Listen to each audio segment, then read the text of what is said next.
বাংলাদেশের দক্ষিণ পূর্বাঞ্চলে পাহাড় আর সমুদ্রের মাঝে এক অপার বিস্ময় সীতাকুণ্ড। প্রকৃতি এখানে যেন আপন মনে আঁকিয়েছে তার শ্রেষ্ঠ চিত্রকর্ম। আজকের ভ্রমণে আমরা দেখাবো সীতাকুণ্ডের তিনটি প্রধান আকর্ষণ, যেখানে পাহাড়, ঝর্ণা আর সমুদ্র সবকিছুর দেখা পাবেন একই সাথে। চলুন শুরু করা যাক আমাদের সীতাকুণ্ড ভ্রমণ।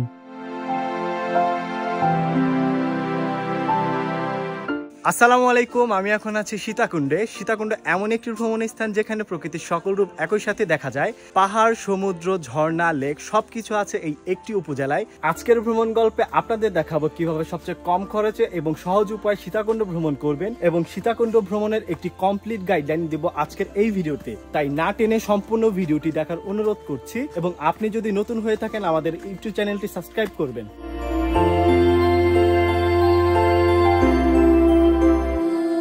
ঢাকা থেকে মাত্র 5 থেকে 6 ঘন্টার পথ সীতাকুণ্ড। আপনারা চাইলে ট্রেনে বা বাসে খুব সহজেই পৌঁছে যেতে পারবেন সীতাকুণ্ডে। শহরের কোলাহল ছেড়ে পাহাড় আর সমুদ্রের এই মিলনস্থলে এসে সত্যিই মনটা জুড়িয়ে যায়।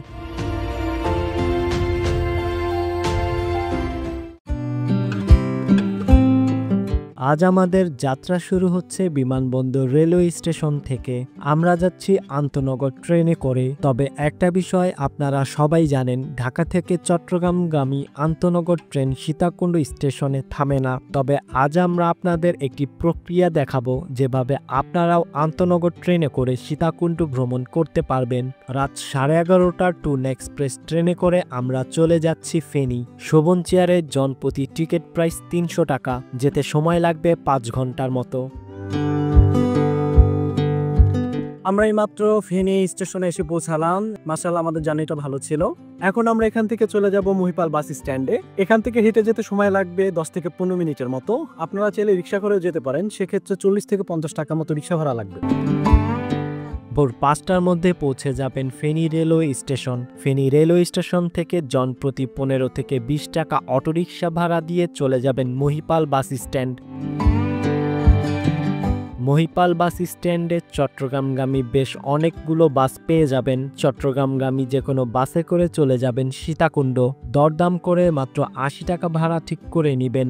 মহিপাল থেকে সীতাকুণ্ড বাজার যেতে সময় লাগবে 30 থেকে 40 মিনিটের মতো। যাওয়ার রাস্তাটি সত্যি খুব মনোমুগ্ধকর। আমি এখন আছি সীতাকুণ্ড বাজারে। আমরা কিছুক্ষণ আগে সীতাকুণ্ড বাজারে এসে পৌঁছালাম। এখন আমরা সকালের নাস্তাটি খেয়ে নিব। নাস্তা খাওয়া শেষ করে চলে যাব চন্দ্রনাথ পাহাড় দেখতে। আপনারা কেউ যদি সীতাকুণ্ড বাজারে থাকতে চান, তাহলে কিন্তু সীতাকুণ্ড বাজারের আশেপাশে বেশ অনেকগুলো থাকার হোটেল পেয়ে যাবেন। সেখানে 800 থেকে 1000 টাকার মধ্যে রাত্রি যাপন করতে পারবেন।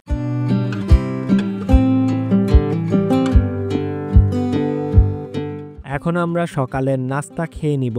জনপ্রতি মাত্র 60 টাকায় সকালের নাস্তা খেতে পারবেন। একটা বিষয় বলে রাখা ভালো, সীতাকুণ্ড বাজারে সব হোটেলের খাবারের স্বাদ ততটা ভালো নয়। অনেকগুলো হোটেল থেকে খাবার খেয়ে খুঁজে বের করলাম এই হোটেলের খাবার কিছুটা মানসম্মত এবং স্বাদও ভালো।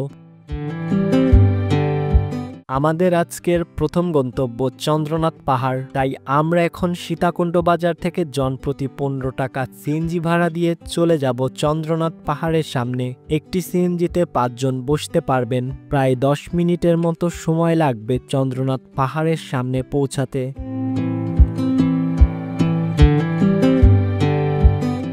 এই তো আমরা এইমাত্র চন্দ্রনাথ পাহাড়ের সামনে এসে পৌঁছালাম। এখন আমরা ট্রেকিং শুরু করব। আপনারা কিন্তু এই পেছনে যে দোকানগুলো দেখতে পাচ্ছেন, এখান থেকে লাঠি নিতে পারবেন, এবং যদি সাথে ভারী ব্যাগ থাকে তাহলে 20 টাকার বিনিময়ে এখানে রেখে যেতে পারবেন। তাছাড়া কিন্তু পায়ের অ্যাংলেটের জন্য এখান থেকে অ্যাংলেট নিতে পারবেন। সো চলুন এখন পাহাড় ট্রেকিং শুরু করা যাক। এখান থেকেই এখন আজকের ট্রেকিং শুরু।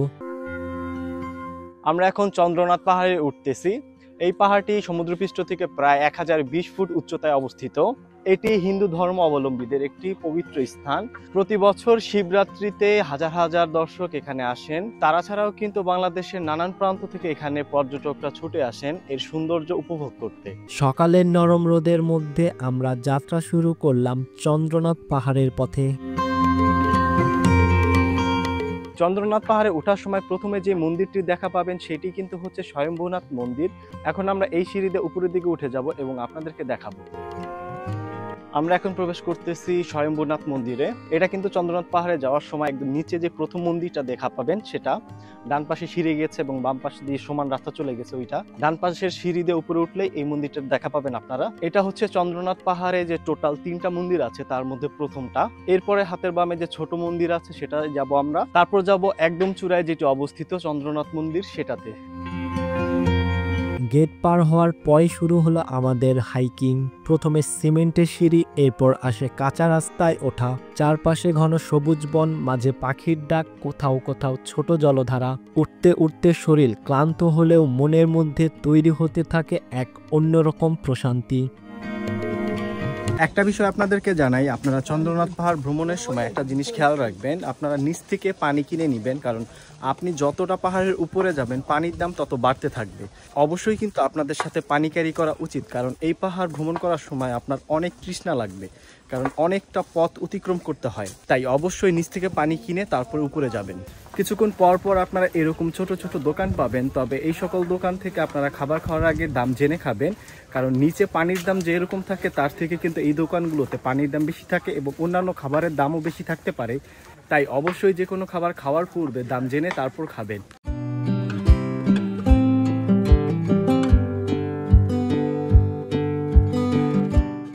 প্রায় 20 মিনিটের মতো ট্রেকিং করলাম, এখনো কিন্তু অতটা উপরে উঠতে পারিনি, আরো অনেকটা পথ বাকি আছে। এই যে আমার বন্ধু বান্ধব সবাই যাচ্ছে, আরো অনেকখানি যেতে হবে আমাদের, তারপরে আমরা আমাদের গন্তব্যে পৌঁছাতে পারবো। একটা বিষয় খেয়াল রাখবেন, এই পাহাড় ট্রেকিং করার সময় বেশি তাড়াহুড়া করবেন না অথবা দৌড়াদৌড়ি করে ওঠার চেষ্টা করবেন না, তাহলে ইনজুরি হতে পারেন আর শরীরও আপনার অনেক দুর্বল হয়ে যেতে পারে। তাই অবশ্যই পানি এবং স্যালাইন সাথে রাখবেন।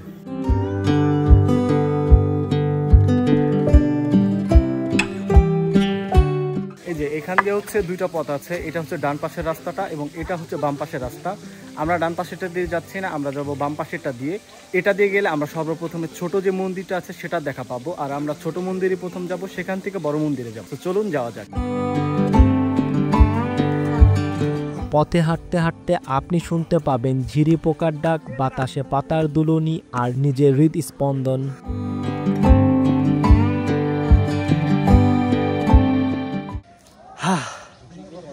জান বের হয়ে যাইতেছে রে ভাই, যেমন গরম ওইরকম ঘামাইতেছি। একটু আগে বৃষ্টি হয়েছে, এর কোনো নমুনাও নাই। ঝাড়ায় থাকলে সময় নষ্ট, আমাদের আরো 2টা স্পট যাইতে হবে। তো তাড়াতাড়ি উঠি, উঠে একদম, তা তো লাগবেই, আমরা উঠছি এর আগের বারও, সময় তো লাগে অনেক। যাই আল্লাহর নাম নিয়ে। এখান থেকে পিছনে একদম ওয়াইড ভিউ দেখা যায়, ওইখানে দেখা যাইতেছে সীতাকুণ্ড বাজার। পাহাড়ে ভ্রমণের ক্ষেত্রে কিছু বিষয় খেয়াল রাখবেন। আরামদায়ক জুতা পরবেন, ব্যাগে হালকা খাবার রাখবেন। কি অবস্থা দেখেন, বৃষ্টি একটু পড়ছে তাতে পুরা রাস্তা পিছলা হয়ে গেছে, বাজে অবস্থা পুরাই। সীতাকুণ্ডে আসলে বৃষ্টি পাইলে যেমন সুন্দর ভিউ দেখতে পাবেন, তেমনি খুব পেইনও খাবেন। মানে ওরে বাবা করলাম। উপরে ওঠার সময় কিন্তু কিছুক্ষণ পর পর এরকম বসার মতো বেঞ্চ পাবেন, এই বেঞ্চগুলোতে বসে বিশ্রাম নিয়ে তারপর আস্তে আস্তে উপরে উঠবেন। একটানা উঠতে যাবেন না, তাহলে শরীর অসুস্থ হয়ে পড়বে। এই জায়গাটাই একমাত্র একটু বাতাস পাওয়া যায় এবং প্রকৃতিটাও এখান থেকে খুবই সুন্দর দেখা যায়। বাট আমরা নিচে আসলাম যে ওই স্থানটায় বাতাস না পাওয়ার একটা রিজন আছে রুশাদ। ওই জায়গাটা হচ্ছে কি চারপাশে গাছপালা, তো বাতাস ঢুকতে পারে না। এই জায়গাটা ফাঁকা একটা জায়গায় পাইছে, এই জন্য বাতাস ঢুকতেছে। এবং এখান থেকে কিন্তু ভিউটাও, বিশেষ করে শহরের ভিউটা কিন্তু খুবই সুন্দর লাগে। শহরগুলো মনে হচ্ছে যে একটা গ্রাম, কিন্তু পুরো শহরের ভিউটা এখান থেকে মোটামুটি পাওয়া যায়। যদি একটু দেখাই, এর পেছন দিয়ে কিন্তু সীতাকুণ্ড যে আমরা বাজারে ছিলাম কালকে, সেই সেম বাজারটাতেই কিন্তু দেখা যায় এখান থেকে। ওই যে পেছনে যে সিটিটা দেখা যাচ্ছে, এটা কিন্তু সীতাকুণ্ড বাজার, যে বাজার থেকে একটু আগে আমরা এখানে আসছি।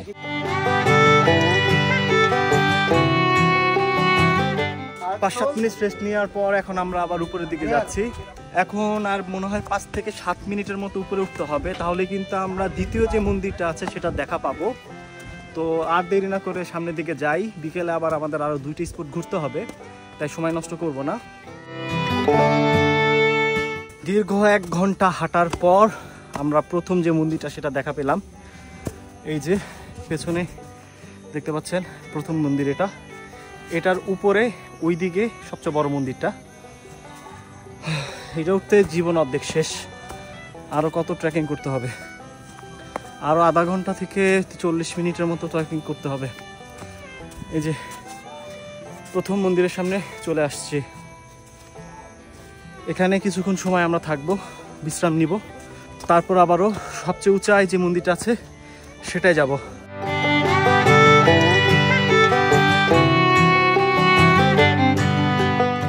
5 থেকে 7 মিনিট এই ছোট মন্দিরে এখানে রইলাম। এখন বড়টার দিকে যাব, আরও 30 মিনিট থেকে 40 মিনিটের মতো লাগতে পারে। এই পেছনে যে রাস্তা আছে এটা ধরে চলে যেতে হবে। তো চলুন বড়টার দিকে যাওয়া যাক।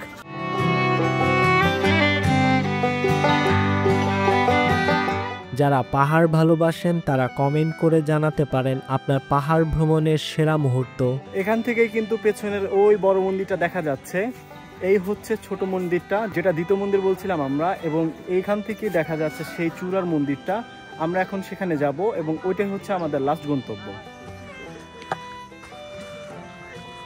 পথ যতই কঠিন হোক, চারপাশের দৃশ্য এক কথায় মনোমুগ্ধকর। একদম চূড়ার কাছাকাছি চলে আসছি, আর 5 থেকে 7 মিনিট লাগতে পারে সর্বোচ্চ।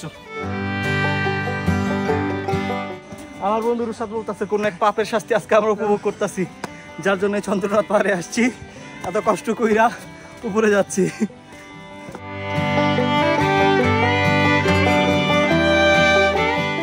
একদম শেষ প্রান্তের দিকে চলে আসছি মনে না।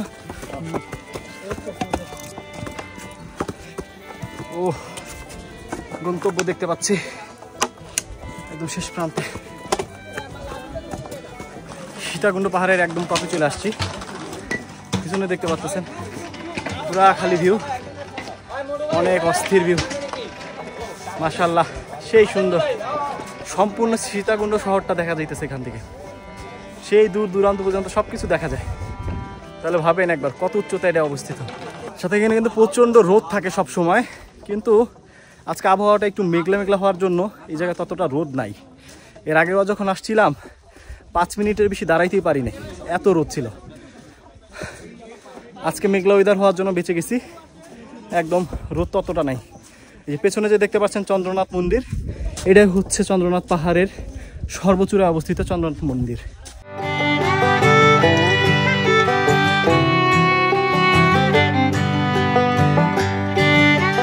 চূড়া থেকে দেখা যায় বঙ্গোপসাগরের ঢেউ, নিচে ছোট ছোট ঘরবাড়ি আর দূরে সবুজ পাহাড়ের রেখা। এমন একটা জায়গায় দাঁড়িয়ে আপনার মনে হবে আপনি পুরো পৃথিবীর উপরে দাঁড়িয়ে আছেন। ভিউ পয়েন্টে দাঁড়িয়ে আপনি বুঝবেন এতটা উপরে ওঠার কষ্ট একদমই সার্থক। অনেকেই এখানে বসে থাকেন চুপচাপ, কেউ ছবি তোলেন, কেউ শুধুই অনুভব করে প্রকৃতির গভীরতা। আমরা সবাই এখানে বসে আড্ডা দিচ্ছি। দাদা এখানে না আসলে বুঝলাম না এত সুখ এখানে, সেই যেই ভিউ, একটা ওয়াইড অ্যাঙ্গেল ভিউ না, পুরো ওয়াইড অ্যাঙ্গেল ভিউর সাথে বসে বসে আড্ডা দেওয়ার অনুভূতিটা একদম অন্যরকম। বন্ধু বান্ধব নিয়ে আসলে কিন্তু এখানে খুব দারুণ সময় উপভোগ করতে পারবেন। তাই বয়স থাকতে, হাঁটুর জোর থাকতেই পাহাড় ভ্রমণ করুন। এতক্ষণ এইখানে আমরা ঘুরলাম, ছবি তুললাম, এখন আবার চলে যাব চন্দ্রনাথ পাহাড়ের নিচে। সেখান থেকে একটি সিএনজি করে চলে যাব সীতাকুণ্ড বাজারে। এই মন্দিরটার নাম হচ্ছে চন্দ্রনাথ মন্দির। এই যে পাশে যেটা দেখতে পাচ্ছেন এটা হচ্ছে চন্দ্রনাথ মন্দির।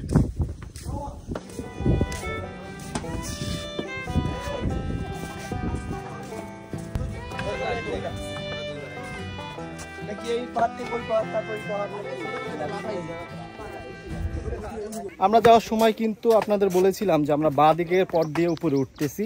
এখন আমরা যে পথ দিয়ে নামবো এটা হচ্ছে যে ওই ডান পাশে যে পথটা ছিল সেটা দিয়ে আমরা নামবো, কারণ বাম পাশের পথ দিয়ে উঠলে একটু কষ্ট কম হয়। ডান পাশের পথ দিয়ে আমরা কেন উঠি না, এটার মেইন কারণ হচ্ছে ডান পাশের পথ দিয়ে এরকম বড় বড় সিঁড়ি থাকে, যার জন্য অনেক বড় বড় পা ফেলে উপরে উঠতে হয় এবং কষ্টটা একটু বেশি হয়। তাই আমরা বাম পাশের পথটা ব্যবহার করেছিলাম উঠার সময়।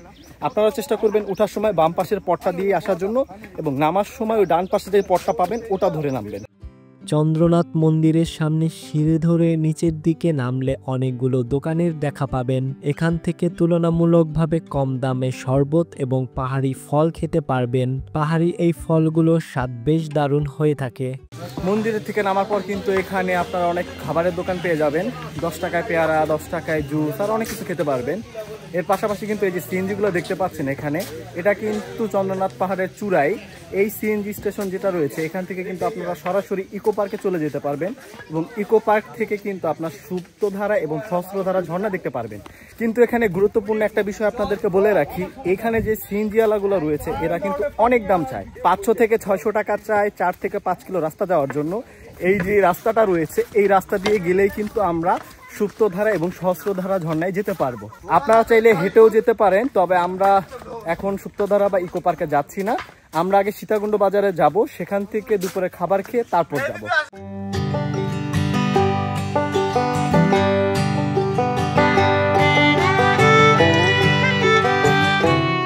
আমরা এখন পাহাড়ের নিচের দিকে নেমে যাব।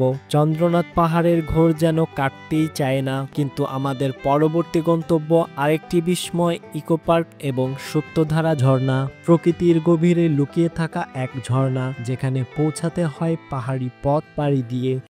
চন্দ্রনাথ পাহাড়ের নিচে নেমে সিএনজি করে সরাসরি ইকো পার্কে চলে যেতে পারবেন। সিএনজি ভাড়া নিবে 250 টাকা। একটি সিএনজিতে 5 জন বসতে পারবেন। 20 মিনিটের মতো সময় লাগবে ইকো পার্ক পৌঁছাতে। এই তো আমরা পৌঁছে গেলাম ইকো পার্কের গেটের সামনে। আমরা এখন চলে আসছি ইকো পার্কের সামনে। এখন এখান থেকে টিকিট কাটতে হবে। টিকিট মূল্য 50 টাকা, তবে যদি স্টুডেন্ট আইডি কার্ড শো করেন তাহলে 30 টাকায় প্রবেশ করতে পারবেন। এখানে অনেকগুলো খাবারের হোটেলের দেখা পাবেন, যেখানে দুপুরের খাবার জনপ্রতি মাত্র 150 টাকায় খেতে পারবেন। টিকিট কেটে গেট দিয়ে প্রবেশ করে এখানে টিকিট দেখাতে হবে। পেছনে কিন্তু সব নির্দেশনা দেওয়া আছে যে এখান থেকে চন্দ্রনাথ পাহাড় কত দূর, সুপ্তধারা কত দূর, সহস্রধারা কত দূর, সবকিছুর দূরত্ব এই সাইনবোর্ডে লেখা আছে।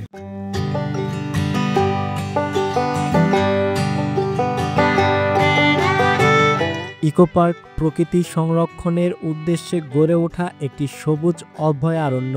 প্রবেশ করলেই মনে হবে আপনি ঢুকে পড়েছেন এক জাদুকরী বনের ভিতর। দুপাশে আকাশ ছোঁয়া গাছ, পাখির কলতান আর হালকা হিমেল বাতাস, সব মিলিয়ে যেন এক নৈসর্গিক পরিবেশ। এই ইকো পার্কটার মধ্যে আসলে কিন্তু আপনারা একই সাথে দুটি ঝর্ণার দেখা পাবেন। একটি হচ্ছে সুপ্তধারা ঝর্ণা এবং আরেকটি হচ্ছে সহস্রধারা ঝর্ণা। এই ইকো পার্কের মধ্যে কিন্তু বিভিন্ন প্রজাতির গাছ রয়েছে এবং নানান পশু পাখির বসবাস, তাই এখানে আসলে নানান পশু পাখির দেখাও পেতে পারেন, সাথে সুন্দর একটা প্রাকৃতিক পরিবেশ উপভোগ করতে পারবেন। আপনারা চাইলে কিন্তু এই যে পথটা আমরা হেঁটে যাচ্ছি এই পথে সিএনজি করেও যেতে পারেন। সেক্ষেত্রে আপ ডাউন ভাড়া 400 থেকে 450 টাকা তারা চেয়ে থাকে। সর্বোচ্চ 400 টাকায় আপ ডাউন যেতে আসতে পারবেন। তবে আমাদের কাছে মনে হয়েছে যে চারপাশে যে সুন্দর পরিবেশটা, এটাকে উপভোগ করতে করতে হেঁটে যাওয়াটাই ভালো। সো চলুন চারপাশে সৌন্দর্য উপভোগ করতে করতে আমরা সামনের দিকে এগিয়ে যাই। যেহেতু এই স্থানগুলো ভ্রমণ করতে বেশ অনেকটা পথ হাঁটার প্রয়োজন হয়, তাই চেষ্টা করবেন পায়ে নরম শু পরার জন্য এবং সাথে পানি এবং স্যালাইন ক্যারি করবেন, তাছাড়া কিন্তু শরীর দুর্বল হয়ে পড়ার সম্ভাবনা থাকবে। মাশাআল্লাহ, খুব সুন্দর বাতাস। এই পর্যন্ত আস্তে আস্তে যতটুকু ঘাম ঝরছে শরীর থেকে, এই সুন্দর ঠান্ডা বাতাসে পুরো সব ঘাম শুকায় যাচ্ছে। মানে মাশাআল্লাহ, এত সুন্দর এই স্থানগুলো, কি বলবো, আল্লাহর কাছে লাখ লাখ শুকরিয়া এরকম স্থানগুলোতে ভ্রমণ করার সুযোগ করে দিছে। একটা বিষয় খেয়াল করেছি, এই রাস্তা দিয়ে হেঁটে হেঁটে যেতে যেতে যে দুপাশে কিন্তু কিছুক্ষণ পরপরই বসার মতো সিট বা বেঞ্চের মতো তৈরি করা হয়েছে, যেখানে বসে আপনি হেঁটে হেঁটে যাওয়ার সময় ক্লান্ত হলে এই স্থানগুলোতে বসে বিশ্রাম নিতে পারবেন। আমার কাছে একটা বিষয় খুব রিস্ক মনে হয়েছে, এখান দিয়ে যে সিএনজিগুলো যাচ্ছে, আপনি রাস্তার অবস্থাটা দেখেন, প্রচুর সরু রাস্তা, তার উপর এরকম ভাঙা ভাঙা অবস্থা, এটার উপরে যাচ্ছে। এবং একটু আগে একটা সিএনজি দেখলাম যে ওর খালি গাড়ি উপরে উঠতে খুব কষ্ট হয়ে যাচ্ছে।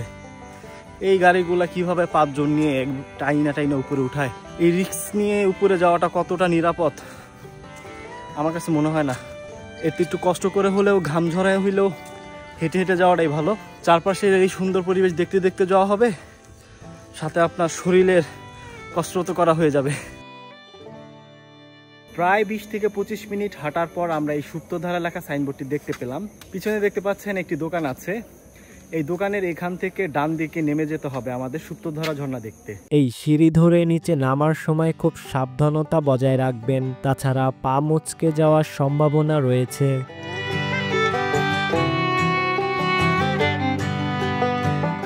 ঝর্ণার দিকে যাওয়ার সময় এই যে সিঁড়ির পথটা আছে, এখানে কিন্তু সাবধানতার সাথে যাবেন, কারণ যখন বৃষ্টি হয় তখন আরো বেশি পিচ্ছিল হয়ে যায়।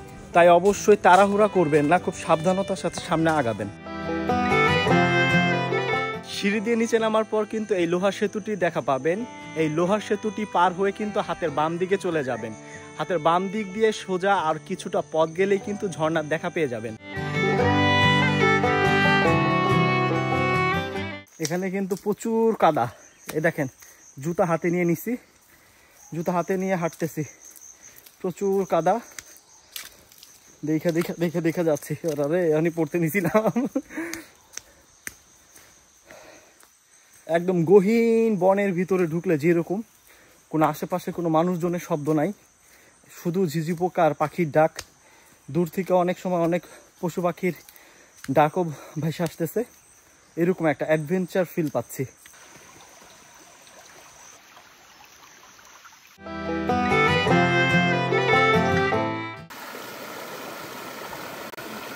এখান থেকে কিন্তু পেছনে ওই যে ঝর্ণা দেখা যাচ্ছে, একদম সুন্দর একটি ঝর্ণা।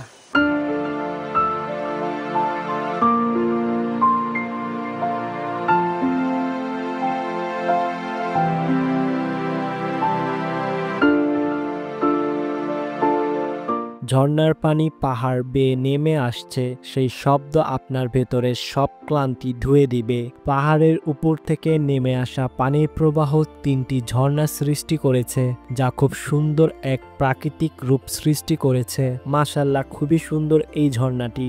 এই ঝর্ণাগুলোতে শুধুমাত্র বর্ষা মৌসুমে পানির দেখা পাবেন। একটা বিষয় মনে রাখবেন, এই জায়গা আমাদের সবার, তাই ময়লা আবর্জনা ফেলবেন না। সুপ্তধারা ঝর্ণা থেকে গোসল শেষ করলাম, এখন আমরা আবার চলে যাচ্ছি সেই ইকো পার্কের গেটের সামনে। ভালোই লাগলো, ঝর্ণার পানি প্রচুর ঠান্ডা ছিল।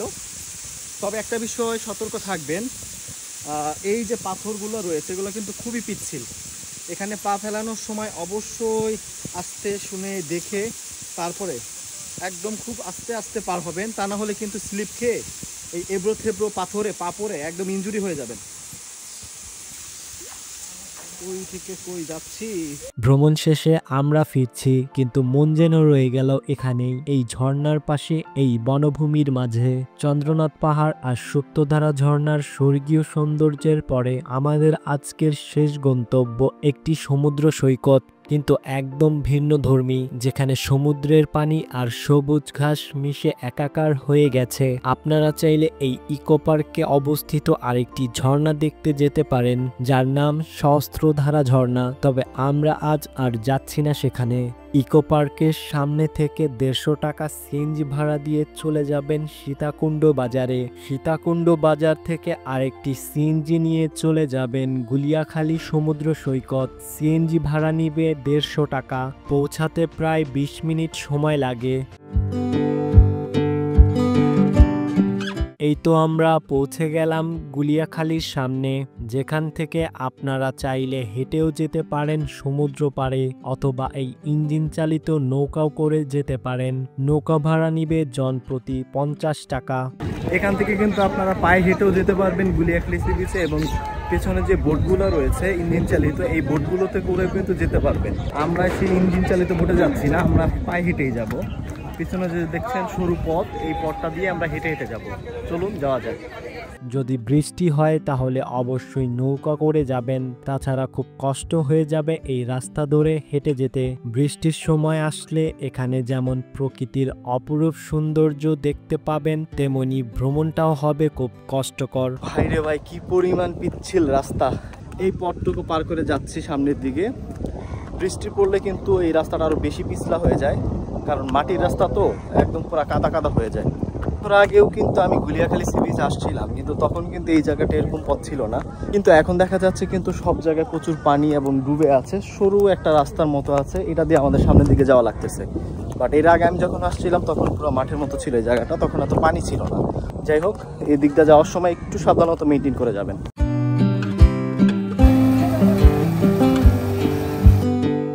গুলিয়াখালী আসতে চাইলে বিকেলের দিকে আসাই ভালো, রোদ কম থাকবে, সূর্যাস্ত পাবেন। এখানে অনেক কাদা থাকে, তাই হালকা জুতা বা চপ্পল পরাই ভালো। আপনারা যারা বৃষ্টির সময় গুলিয়াখালী গিয়েছেন তাদের অভিজ্ঞতা কেমন ছিল অবশ্যই কমেন্ট করে জানাবেন।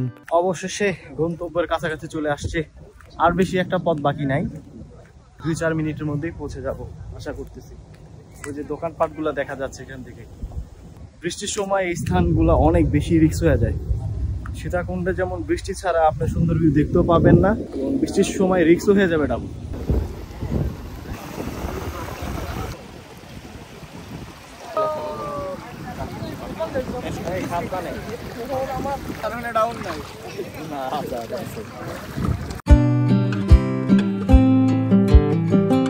গুলিয়াখালীতে পৌঁছালে প্রথমে যেটা আপনাদের চোখে পড়বে সেটা হলো সবুজ ঘাসে ঢাকা বিস্তৃত মাঠ, যার মাঝে মাঝে সরু গর্ত আর তার নিচে কাদামাটির ভিতর দিয়ে ঢেউ এসে পড়ছে।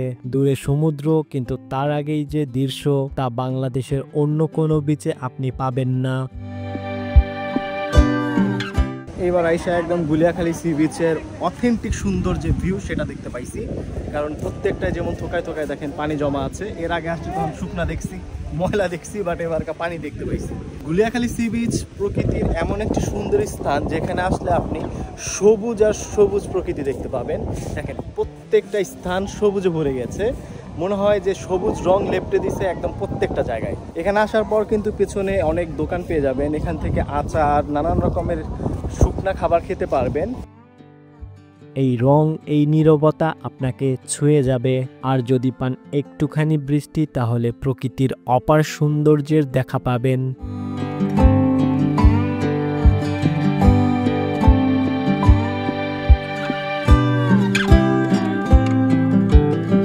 একটা বিষয় খেয়াল রাখবেন, ভ্রমণের সময় যেখানেই যান না কেন কোথাও কোনো ময়লা আবর্জনা ফেলবেন না, কারণ এই প্রকৃতি, এই দেশ আমাদের, তাই আমাদের সকলের দায়িত্ব এর পরিবেশ রক্ষা করা। আমাদের সীতাকুণ্ড ভ্রমণের শেষ গন্তব্য ছিল গুলিয়াখালী। এই বীচ, এই সবুজ ঘাস আর ঢেউয়ের ছলাছল শব্দ, সব মিলিয়ে এটা ছিল আমার জীবনের অন্যতম শান্তিপূর্ণ একটা মুহূর্ত। চলে যাব, কিন্তু এই জায়গা, এই অনুভূতি থেকে যাবে অনেক দিন মনে। গুলিয়াখালী ঘোরা শেষ করে আবার চলে যাবেন সীতাকুণ্ড বাজারে, সেখান থেকে বাসে করে ঢাকা চলে যেতে পারবেন, বা চাইলে চট্টগ্রাম যে সেখান থেকে রাত 11টা 30 মিনিটের টুর্না এক্সপ্রেস ট্রেনে করে ঢাকা যেতে পারবেন। ভ্রমণ সংক্রান্ত কোনো তথ্যের প্রয়োজনে আমাদের সাথে যোগাযোগ করতে পারেন আমাদের ফেসবুক পেজে। ভিডিওর কোন অংশটি আপনার কাছে সবচেয়ে ভালো লেগেছে অবশ্যই কমেন্ট করে জানাবেন। এই ছিল আমাদের আজকের ভ্রমণ গল্প। দেখা হবে নতুন কোনো স্থানে নতুন কোনো ভিডিওতে। তার আগ পর্যন্ত সুস্থ থাকুন, ভালো থাকুন, আল্লাহ হাফেজ।